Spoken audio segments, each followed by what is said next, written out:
प्यारे बच्चों, कल हमने कक्षा 10 का 2 का जो पाठ था जिसका नाम था तुलसीदास जी का परिचय कल मैंने आपको पढ़ाया और कोशिश भी की कि आपको याद भी कराऊं। आज उस पाठ में जो चौपाइयाँ दी गई हैं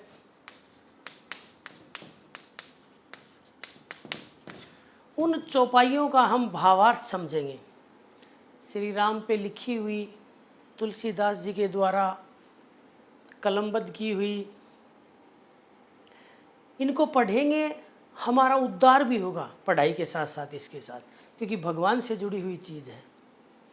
ये जो पाठ है इस संवाद का नाम दिया है राम लक्ष्मण परशुराम संवाद, यानी इसमें राम लक्ष्मण और परशुराम जी का संवाद है, वार्तालाप है, ऐसा माने आप।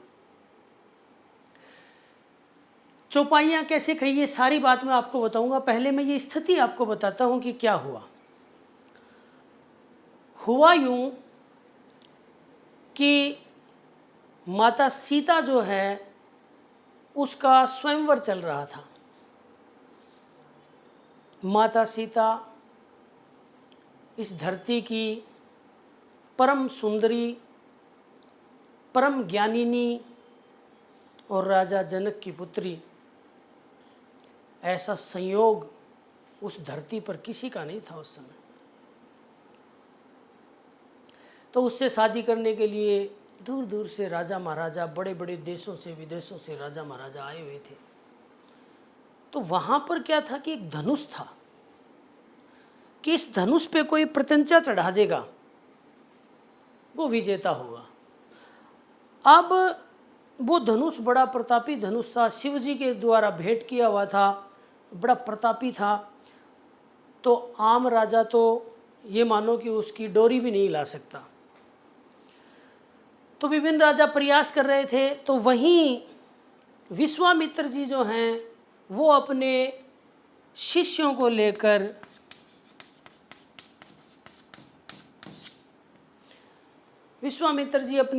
लेकर वहाँ पहुँच जाते हैं राम और लक्ष्मण को।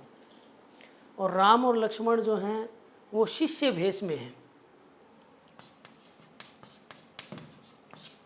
विद्यार्थी वेश में हैं। वही बस एक पहन रखा है, नीचे धोती बांध रखी है, ऊपर उतरी है भगवा रंग का। तो वो शिष्य भेष में है और वो उनको लेकर चले जाते हैं। संभवतः वो शक्ति प्रदर्शन करने वहाँ गए भी नहीं थे, वो बस स्वयंवर देखने के लिए ही वहाँ गए थे। तो सब राजा जब हार जाते हैं तो श्री राम को भी बोला जाता है कि आप भी प्रयास करें। और श्री राम जैसे ही उसको छूते हैं, निस्संदेह वो बना ही श्री राम के लिए था, क्योंकि वो विष्णु के अवतार थे, माता सीता लक्ष्मी की अवतार थी, विवाह उन्हीं का होना था। तो जैसे ही राम ने छूते ही वो जैसे कोई एकदम हल्की सी चीज़ ऐसे जोड़ के रख दे और उसको थोड़ा सा हिलाते ही बिखर जाती है, ऐसे वो बिखर गया। लक्ष्मण जी ने आगे कहा भी है, छूवत टूटत नहीं रघुपति दोषु, कि ये तो छूते ही टूट गया, इसमें रघुपति का कोई दोष नहीं है। अब वो टूट गया, चर्चा फैल गई, जय जयकार हो गई। तो बात पहुंची परशुराम जी तक।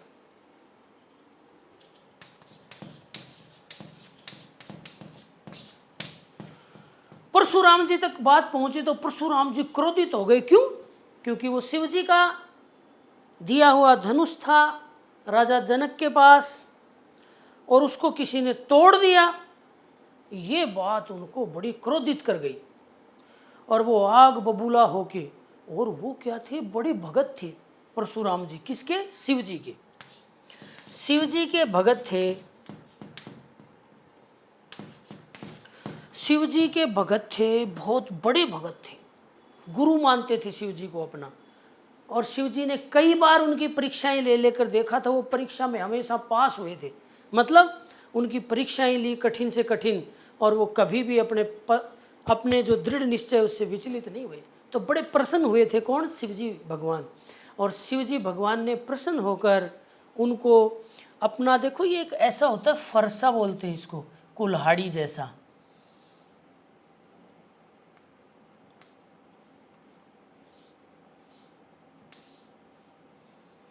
ऐसा एक हथियार होता है।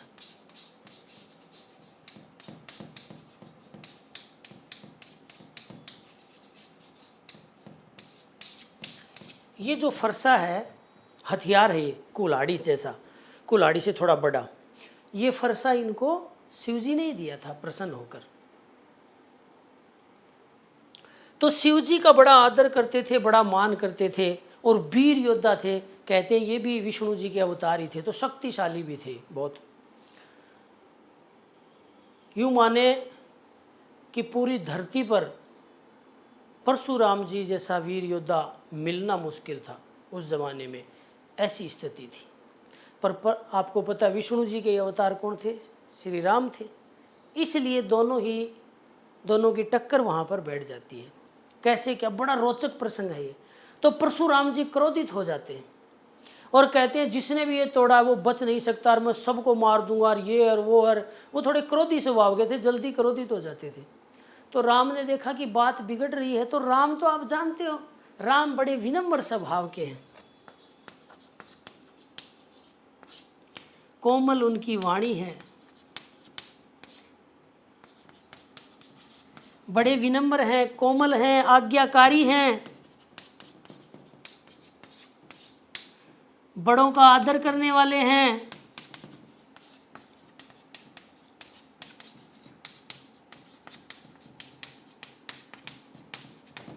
क्या क्या गुण हैं? विनम्र हैं, कोमल वाणी है उनकी, आज्ञाकारी हैं, बड़ों का आदर करने वाले।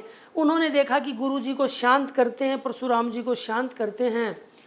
तो परशुराम जी था कि मेरे भगवान का, मेरे शिव जी का धनुष तोड़ा तो किसने तोड़ा? कौन है वो? मेरे सामने आ जाए, उसको छोड़ने वाला मैं नहीं हूं।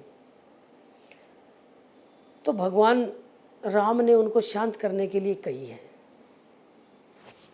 ये पंक्ति, नाथ संबुधन भंजनिहारा, हो हई कोई एक दास तुम्हारा। अब इसको थोड़ा समझेंगे। ये है चौपाई। चौपाई क्या होती है? चौपाई एक छंद होता है, कविता की सुंदरता। जब उसमें मैंने एक बार पहले पढ़ाया तब भी बताया था, कविता में जब छंद को जोड़ दिया जाता है तो कविता शास्त्रीय हो जाती है, संगीत के लिए उपयुक्त हो जाती है। तो इसमें छंद है चौपाई। छंद का कैसे क्या पता चलता है, कैसे क्या सुंदरता होती है, मैं आपको दिखाता हूँ। और आप देखना कि कैसी कैसी रचनाएं वो लोग लिख के गए उस जमाने में, छंद का भी ध्यान रखा है। तो जैसे चौपाई होती है ना, उसकी में होती हैं, ये जो छंद होता है ना, ये दो प्रकार का होता है छंद। हल्का सा ज्ञान दूंगा आपको। एक में तो वर्ण गिने जाते हैं, अक्षर, जैसे अक्षर गिन ले, 1 2 3 4 5 6 7 8 9 10 11, ऐसे 11 अक्षर आ गए। फिर दूसरे में भी 11 आए, तो कोई 11 अक्षर वाला हो तो उसका कोई नाम निकाल लिया, कोई 15 अक्षर वाला हो तो उसका कोई अलग नाम निकाल लिया। यानी कविता की प्रत्येक लाइन में कितने अक्षर आए? 15 अक्षर आए। तो सुंदरता तो बढ़ी गई। एक तो होता है जिसमें वर्ण गिने जाते हैं, अक्षर, और एक होता है मात्रिक, जिसमें मात्राएं गिनी जाती हैं। जिसमें क्या गिनी जाती हैं? मात्राएं गिनी जाती है। मात्रा का मतलब क्या है? छोटी मात्रा है, छोटी मात्रा ए, छोटी ई, छोटा ऊ और री, ये छोटी मात्राएं मानी जाती हैं। छोटी मात्राएं है ना, उस पे तो ऐसा निशान लगता है, ऐसा आई का सा निशान लगता है, इसको बोलते हैं लघु। क्या नाम है इसका? लघु। और बड़ी मात्रा है, जैसे ये आ की मात्रा है, इस पे लगता है ऐस का निशान, ये, इसको बोलते हैं गुरु। ये लघु और ये गुरु, ठीक है। फिर इसके साथ एक और मिल गया तो गुरु, फिर ये लघु, छोटी मात्रा है ना, लघु लघु, फिर ये 2 अक्षर मिल गए तो गुरु, फिर लघु लघु गुरु गुरु। ये एक चरण पूरा हो गया, एक चरण पूरा हो गया।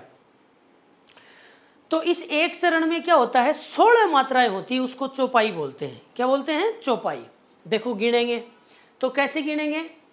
पहले तो देख लो, बड़ी मात्रा पे एस, छोटी पे आई, S I I I, S I आई, और ये बड़ी बड़ी मात्रा है तो एस एस। अब इनको गिनेंगे तो देखो, इसको गिनते हैं, ये गुरु है तो इसके 2, और ये लघु है तो इसकी 1 2 1 3 4 5 6 7 8 9 10 11 12 13 14 15 16 आई ना, 16 मात्राएं आई। तो जब 16 मात्राएं आती हैं तो वह होती है चौपाई, उसको चौपाई का प्रकार बोला जाता है। कई बार आप और गिनेंगे तो हो सकता है कहीं पर आपको 17 मिले।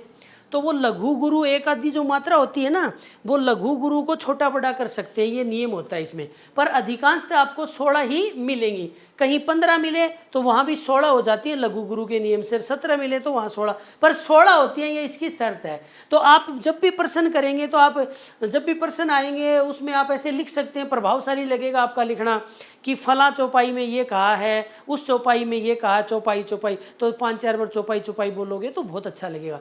ये तो चौपाइयाँ हैं, तो इसमें सारी चौपाइयाँ हैं। लास्ट में अंतिम में जब ये खत्म होता है ना, ये चार पंक्तियाँ हैं, 4 पंक्तियाँ और आएंगी और फिर उसके बाद दोहा आएगा, दोहा। तो हम तो हर किसी लाइनों को ही दोहा बोलते हैं, देखते हो ना आप कई बार, ले भाई एक दोहा सुना बच्चे, ले भाई दोहा वो नहीं होता, दोहे की भी होती है क्या, पहले जो चरण होता है, पहली जो लाइन होती है ना यहाँ तक की, वो चरण बोलते हैं उसको।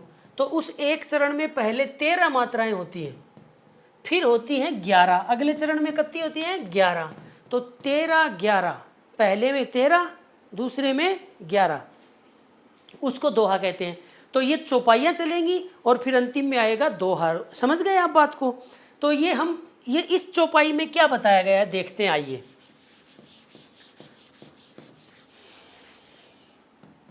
नाथ संबुधन भंजनिहारा, हो है कोई एक दास तुम्हारा, आय सुका कहिए किन मोही, सुनि रिसाय बोल मुनि को ही, सेवक जो कर सेवकाई, अरि कर नई करई लराई, सुनहु राम जे ही शिव धनु तोड़ा, सहस्त्र बाहु समसोरी पुमोरा। बहुत ही सुंदर है, अवधी भाषा में लिखी हुई कुछ चीज़ें देखो मैं आपको सिखाऊंगा।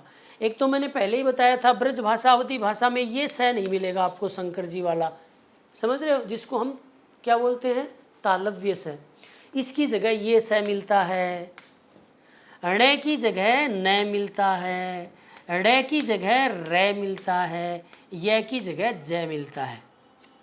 तो आप ये मत सोचना कि ये शब्द जो है ये अशुद्ध लिखा हुआ है, अशुद्ध नहीं, ये भाषा के अनुरूप लिखा हुआ है। कैसे लिखा हुआ है? भाषा के अनुरूप। तो इसको अशुद्ध मत समझना। आप जब इसका भावार्थ करें ना, तब आप उसको अपनी विद्वता का प्रदर्शन करना, शुद्ध लिखना। पर ये तो भाषा की है। तो इसमें तो आओ पढ़ते हैं। नाथ राम बोले, हे नाथ, हे स्वामी, हे मालिक। देखो कितनी इसकी सभ्यता देखिए आप राम की, राम के साथ पूरे भारतवर्ष की सभ्यता देखिए। हे नाथ, हे स्वामी, शंभु धनु, शंभु ऐसे लिखा जाता है, आपको पता ही है, लेकिन ये भाषा की वजह से ऐसा लिखा गया।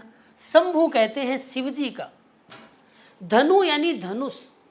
हे स्वामी, शिवजी का धनुष भंजन, भंजनी हारा, भंजन यानी तोड़ने, हारा यानी वाला, तोड़ने वाला।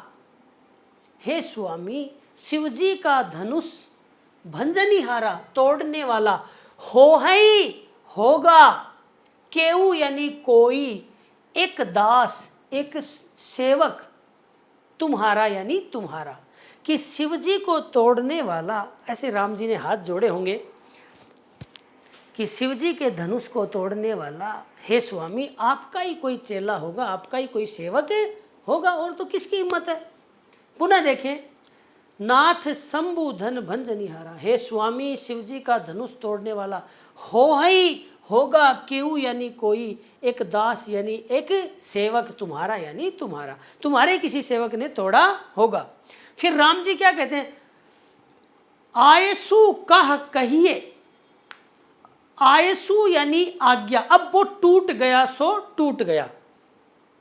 आयसु कहा, आज्ञा क्या है, अब आदेश क्या है, क्या सजा है, वो आप सजा दीजिए।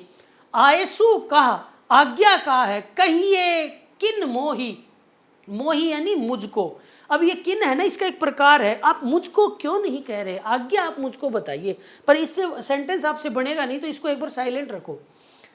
आयसु कहा, आज्ञा क्या है, कहिए मोही यानी मुझको, आप मुझको आज्ञा क्या है वो बताइए। अब आप क्या करना होगा, ये टूट गया सो टूट गया, अब क्या करना होगा वो आप बताइए।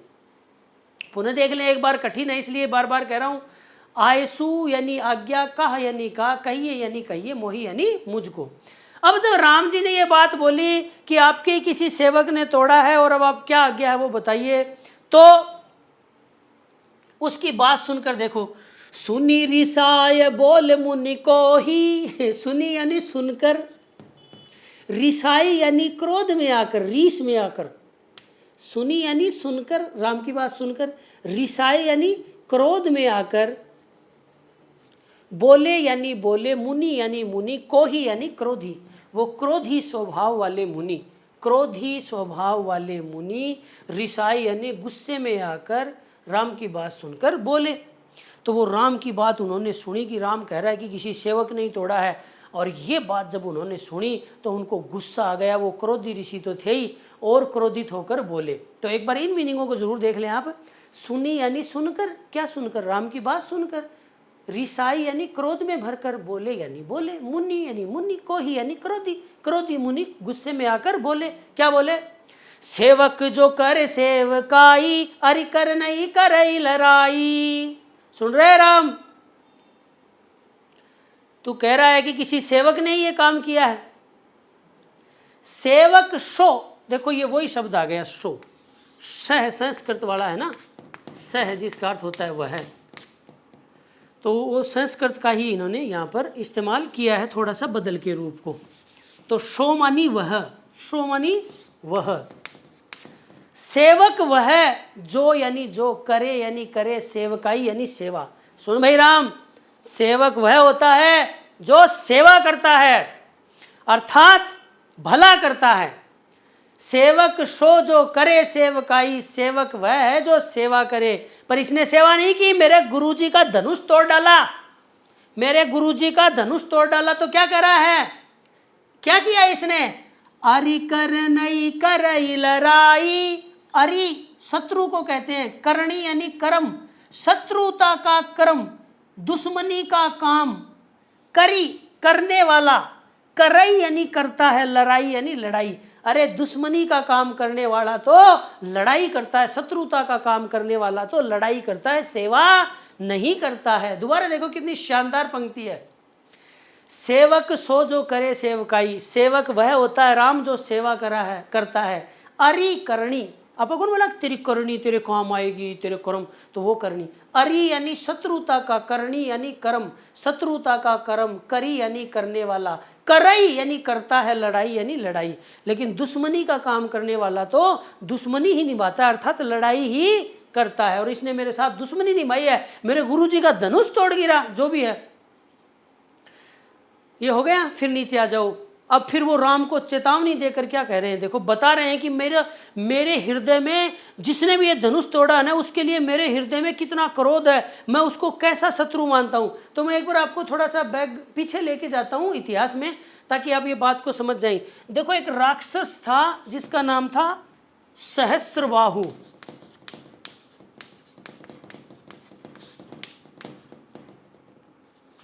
अब सहस्त्र बाहु, इस शब्द से समझो, सहस्त्र यानी हजार, बाहु यानी भुजाएं, जिसकी हजार भुजाएं हो।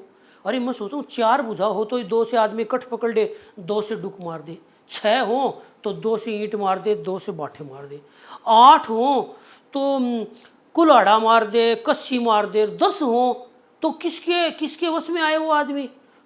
और 100 हो, 100 भुजाएं हो तो एक ही आदमी स्टैंड गन का सा काम करे, दौड़ दौड़, इससे बाठा मार, इससे पत्थर, इससे ईंट, इससे फलाना, इससे ढिकड़ा, पराती पुरु तीर पत्थर बाठड़ 100 की भी फेंक मारा वो 1 सेकंड में। 1 सेकंड में दुश्मन को समझ में नहीं आया क्या कोई परमाणु फट गया क्या। लेकिन इसके तो कितनी थी, सोचो, कल्पना करो, 1000 भुजाएं थी। कितनी भुजाएं थी इस राक्षस के? 1000। तो ये आक्रमण करता होगा तो क्या क्या फेंकता होगा। ऊपर से राक्षस, तपस्या करके बना हुआ राक्षस, शक्तिशाली राक्षस। भाई आम भी हो तो भी भाई घिया सी काट दे ले, ठीक है, पकड़ ले इसको, घिया काट दे। लेकिन ये भयंकर शक्तिशाली था, ये भयंकर शक्तिशाली था। और ये परशुराम जी का क्या था, दुश्मन था। तो आप माने कि परशुराम जी कितना तगड़ा वीर योद्धा था। देख लो परशुराम जी ने क्या किया, उसके साथ युद्ध किया और उसकी हजारों भुजाएं काट डाली और उसको बना दिया डोंगा, ऐसे राक्षस को। सहस्त्र बाहु, इसमें सहस्त्र में रह नहीं दिया है कोमल अक्षर बनाने के लिए, सहस्त्र बाहु कहा है। तो क्या कहा उसने राम को, सुनहु राम जे ही शिव धनु तोड़ा। सुनहु राम, सुनहु यानी सुनो, राम यानी हे राम, जे ही मानी जिसने भी, सुन राम जिसने भी, शिव धनु तोड़ा, शिव जी का धनुष तोड़ा है। सुन ले कान खोल के राम, जिसने भी मेरे गुरु जी का धनुष तोड़ा है ना, वो किसके समान दुश्मन है मेरा, देख। सहस्त्र बाहु सम, सहस्त्र बाहु के समान, सो मानी वह, रिपु मानी दुश्मन, मोरा यानी मेरा। जितना भयंकर खतरनाक मैं नफरत सहस्त्र बाहु से करता था ना, जितना मेरे मन में उसके प्रति शत्रुता का भाव है, उतना ही भाव इस धनुष तोड़ने वाले के प्रति है। उसको नहीं छोड़ा तो इसको भी नहीं छोड़ूंगा, सुन ले कान खोल के। तो क्या कह रहा है, सुनहु राम जे ही शिव धनु तोड़ा, सुन ले राम जिसने भी शिव के धनुष को तोड़ा। सहस्त्र बाहु सम, सहस्त्र बाहु के समान, सो मानी वह, रिपु मोरा मेरा दुश्मन है। तो ये 4 पंक्तियां हमने पढ़ी। अब क्या होता है देखो, मैं अर्थ बताता रहूं, भावार्थ बताता रहूं, आप सीख भी गए। मैं तो इनकी जो भाव की विस्तारता है उसको बता रहा हूं, भाव का जो विस्तार है वो बता रहा हूं। लेकिन जो कविता होती है ना, उसकी जो तपिश होती है, गर्माहट, उसकी तपिश को कई बार हमें डायरेक्ट समझना चाहिए। तो सर भाषा समझ में नहीं आती, भाषा मायने नहीं रखती, कविता में भाषा मायने नहीं रखती है। सिर्फ कविता को समझो कविता के भाव से। अब मैंने भावार्थ बता दिया तो भाई इतना है कि आपको और रस आ जाएगा, आपका रस ज़्यादा बढ़ जाएगा। बाकी कविता को बस सीधी समझनी चाहिए, सीधी डायरेक्ट, मैं बोलूँ और आप समझो। तो वो स्थिति यहाँ करते हैं। आइए एक बार मैं इसको मिटा देता हूँ, ये मिटा दिया मैंने, तो इसका सीधा आनंद अपन प्राप्त करेंगे। आ जाओ। नाथ संबुधन भंजनिहारा, अर्थ समझते जाओ। नाथ संबुधन भंजनिहारा, हो हई को एक दास तुम्हारा। आयसु कहा कहिए किन मोही, सुनि रिसाय बोले मुनि कोही। सेवक सो जो करे सेवकाई, अरि करनी करई लराई। सुनहु राम जेहु शिव धनु तोड़ा, सहस्त्र बाहु सम सो रिपु मोरा। तो ये थी, हमने प्रत्यक्ष इसका अनुवाद आंतरिक मन में महसूस किया। अब मैं थोड़ा सा बता देता हूँ। हे स्वामी, शिव जी के धनुष को तोड़ने वाला, हो ही कोई एक दास तुम्हारा, तुम्हारा ही कोई सेवक होगा। आयसु का कहिए मोही, आज्ञा क्या है वो आप कहिए, कहिए मोही यानी मुझको। सुन रिसाई बोले मुनि को, उसकी बात सुनकर क्रोधित होकर बोले, सेवक जो करे सेवकाई। सुन राम, सेवक वो होता है जो सेवा करा, अरि करनी करे लड़ाई, दुश्मनी का काम करने वाला लड़ाई कर रहा है। सुनहु राम जे ही शिव धनु तोड़ा, हे सो राम ले सुन ले, जिसने भी शिव जी का धनुष तोड़ा है, सहस्त्र बाहु सम सो रिपु मोरा, वो सहस्त्र बाहु राक्षस की तरह मेरा क्या है, शत्रु है। ये हमने पंक्ति पढ़ी। उसके बाद हम आगे की चौपाई, क्या थी ये प्यारे बच्चों, ये थी चौपाई। चौपाई क्या है, छंद। किसका प्रकार है, छंद का। कितनी मात्राएं होती है उसमें, 16 मात्राएं उसमें होती हैं, वो होता है छंद। तो आइए अब आगे देखते हैं क्या हुआ। तो उसने कहा कि परशुराम, राम ने कहा, और फिर परशुराम जी ने कहा कि दुश्मनी का कार्य करने वाला तो दुश्मनी ही करता है। तो फिर क्या कहा परशुराम जी, फिर आगे बोले, सो बिल गाय बिहाय समाजा, न तुम्हारी जाहि सब राजा। अब परशुराम जी को क्रोध आ गया, तो परशुराम जी बोले कि जिसने भी तोड़ा है ना वो अलग आ जाए निकल के, वरना मैं सारे राजाओं को मार दूंगा, जैसे भिंडी काटते हैं ना वैसे काट दूंगा सबको। तो क्या कह रहा है, सो, वही देखो, स वह, इसका अर्थ क्या निकलेगा, वह। तो वह बिलगाय अलग हो जाए, बिलगाय यानी अलग हो जाए, विहाय यानी छोड़कर, समाजा यानी समूह को, जो आप ये खड़े हो ना 200-300 राजा, इनमें से निकल के अलग आ जाए वो। परशुराम जी कह रहे, सो मानी वह, बिलगाय यानी अलग आ जाए, बिहाय यानी छोड़कर अलग हो जाए, बिहाय यानी त्याग कर छोड़कर, समाजा यानी समूह को। वो समूह को छोड़कर अलग हो जाए, न तो मारी जाही सब राजा, न तो नहीं तो मारी जाही, मारे जाएंगे सब राजा, यानी सारे राजा। मैं आपको एक बार बताना चाहता हूँ, परशुराम जी जो थे ना इतने खतरनाक थे, तो सब कांपते थे, उनसे डरते थे, क्योंकि वो ज़्यादा सोचते नहीं थे, ऐसे ली और काट दिया आदमी को, पूछते नहीं थे। तो परशुराम जी से सब डरते थे, और वीर इतने थे कि इस धरती को उन्होंने कई बार, धरती समझ रहे हो ना, इस धरती पे कई बार सारे राजाओं को मार डाला था उन्होंने, समस्त राजाओं को, सारे क्षत्रियों को मार डाला था, राजपूत वंश को मार डाला था। कोई एक दो बेचारा पेट में ही रह गया ना, वही फिर बड़ा हुआ, और उन्होंने सबको मार के और वो राज्य दे दिया था ब्राह्मणों को।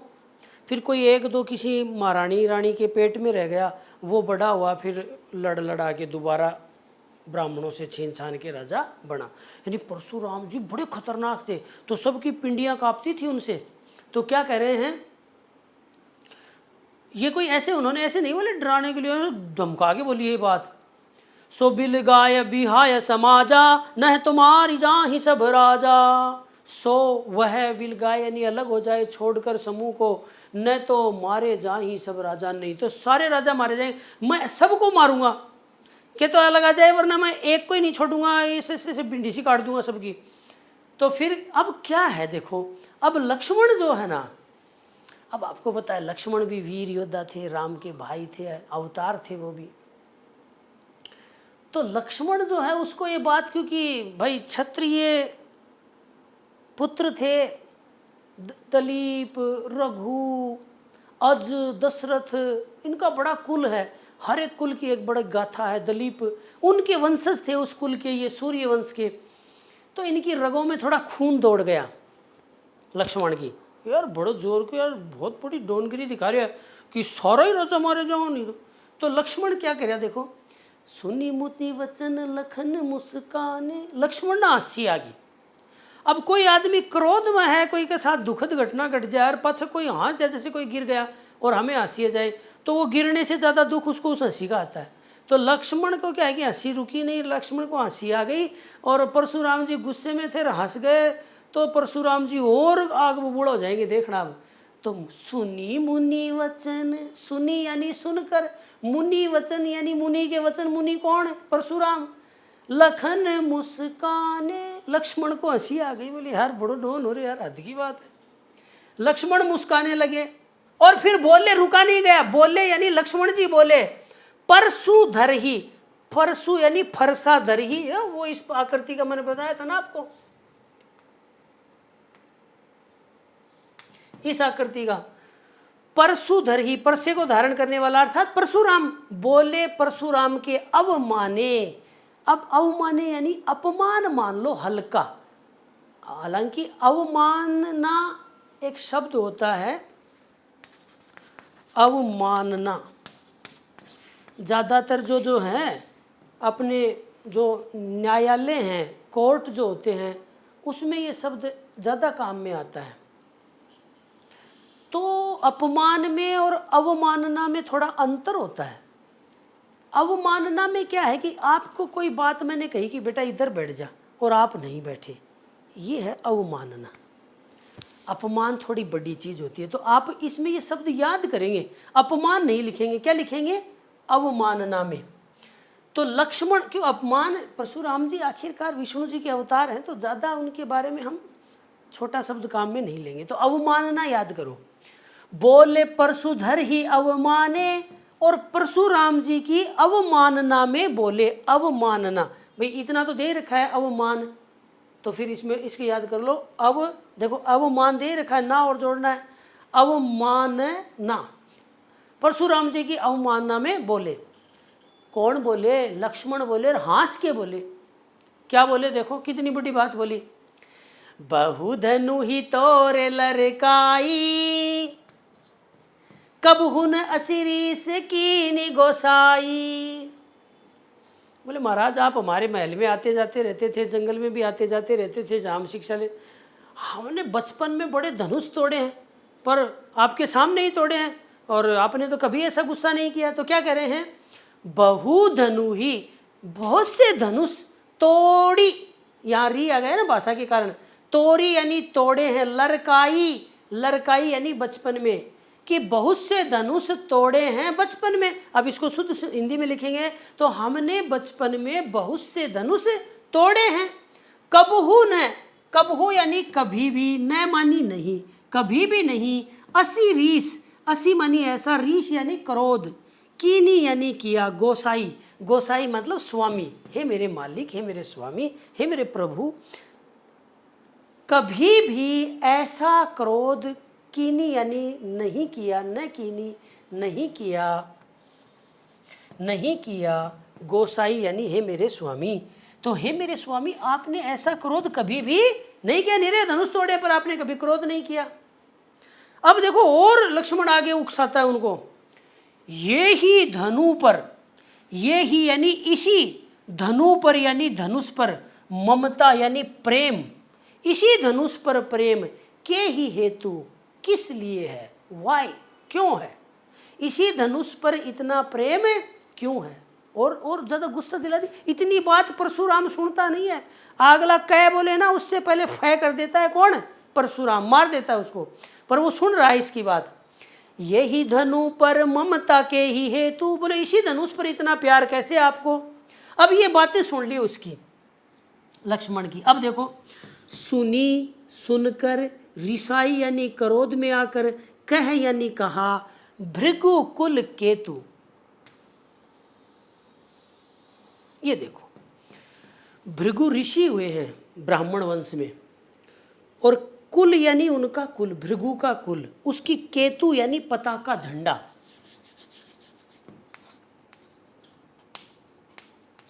झंडा। तो देखो परशुराम जी जो थे अपने कुल को उन्होंने बहुत गौरवान्वित किया। परशुराम जी ने बड़ी तपस्याएं की, देवताओं को प्रसन्न किया, अपनी वीरता का प्रदर्शन किया, और ऐसी ऐसी वीरता का प्रदर्शन किया कि दंग रह गई पूरी दुनिया के लोग।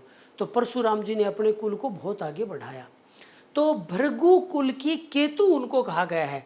भृगु उनका कुल, जैसे देखो आप है, आप किसी वंश में पैदा हुए, जैसे चौहान वंश था तो उसमें पृथ्वीराज चौहान पैदा हुए, हमीर जी पैदा हुए, तो उन्होंने क्या किया, और भी बहुत से योद्धा पैदा हुए, तो उन्होंने त्याग, बलिदान, मातृभूमि की रक्षा के लिए प्राण दिए। तो उन्होंने, वो अपने कुल की क्या थे, पताका थे, समझ रहे हो।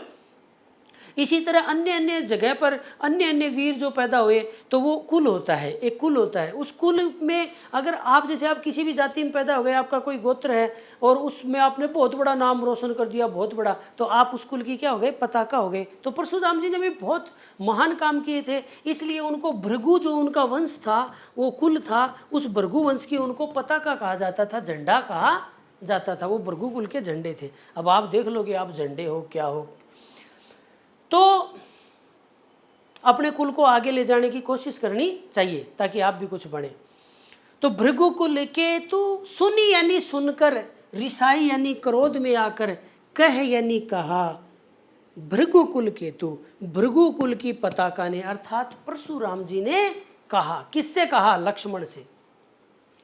तो ऊपर के चार देखो बाद में आएंगे, ये भी चौपाई थी। ये है दोहा, मैं जिक्र कर रहा था ना, पहले 13 मात्रा और बाद में 11 मात्रा।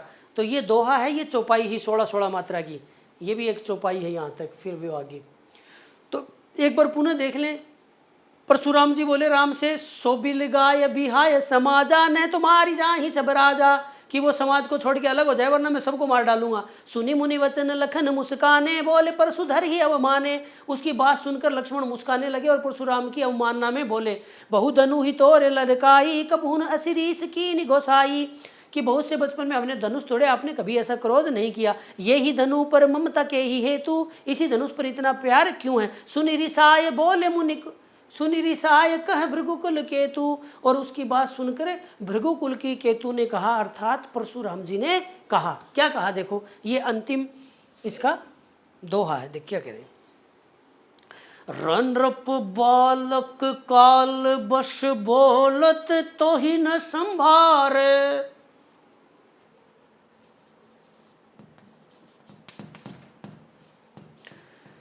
गुस्से में आके बोल रहे हैं झाड़ बीच के। र बालक, र नृप बालक, र मानी है, नृप कहते हैं राजा को, और बालक यानी किशोर बालक, तो कुमार मान लो, छोटा बच्चा। तो नृप कुमार यानी राजकुमार।